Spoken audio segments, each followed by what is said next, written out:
Let's talk about jobs, Ari. Canada's unemployment rate is moving up, and that's not good news. It's ever so slightly, but still, a lot of people are concerned about that. For sure, but at least the good news is that those hoping for an early interest rate cut, the Bank of Canada likely feeling more pressure to do so after this jobs report came in cooler than expected, Cynthia.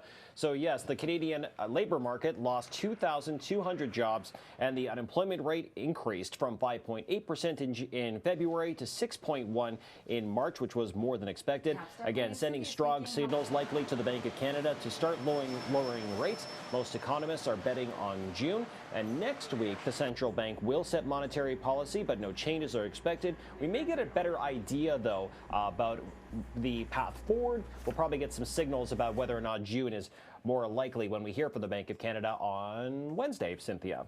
All right, so the Canadian economy is shedding jobs, but the opposite is happening south of the border. Absolutely, and because these kind of painting a different picture with their different countries for the different labor forces, the Bank of Canada may be feeling even more pressure after the results in the U.S. pretty much flipped the script.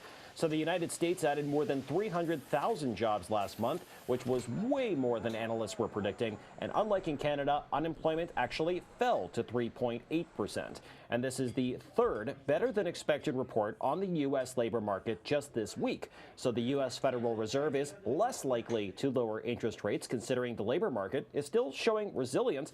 And on Wall Street today, investors were actually very optimistic about these results. Normally, a strong labor market result could mean interest rate cuts not happening as soon as possible. But the other side of this argument is that, well, consumers, if they're more likely to be employed, they're more likely to spend, which means likely more profits. So investors like that. Big surge today on markets, Cynthia. Okay, let's talk about Elon Musk. He always seems to find himself in the middle of controversy, and this time it's surrounding reports about his car company. Absolutely. So, in fact, bucking the trend today on Wall Street, Tesla's stock actually fell about 3.5% after the CEO, Elon Musk, back after international news agency Reuters reported, according to insider knowledge, that Tesla may be planning on canceling plans for a newer, more affordable electric vehicle. Musk took to his social media platform, X, formerly Twitter, to say Reuters is lying. In 2020, Elon Musk teased that Tesla was planning on launching a $25,000 electric car by 2023, but that obviously hasn't happened yet. It's also worth noting that earlier this week, the electric vehicle maker reported its first drop in quarterly deliveries in 4 years.